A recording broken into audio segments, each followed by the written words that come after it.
para njerë jam shumë mirënjohëse, se pavarësisht është takimi jonë i parë personal, je gazetarja e parë që je përgatitur me detaje dhe njifke çdo je impresionuese, se zakonisht do kemi pis kish në Shqipëri është pyetja që më bëjnë gazetarët.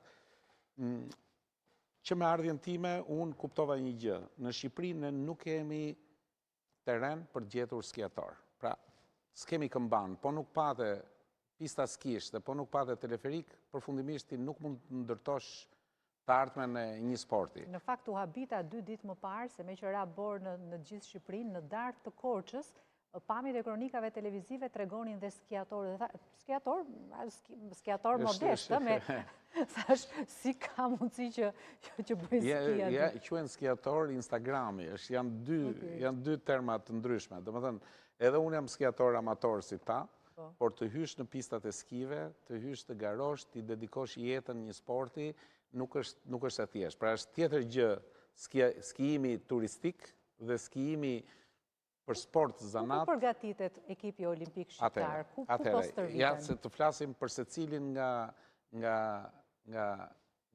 vajzat dhe djalin dhe natyrisht dhe për Kevin Qerimin dhe një djal tjetër që fatkeqësisht nuk arrim dot të kemi kuotën për të futur dhe Deni dhe Kevin. Liza Brunga është një prurje tjetër, ka lindur në Kanada, është një vajzë nga Lezhë, me 2 prindër nga Lezhë, që i përshëndes.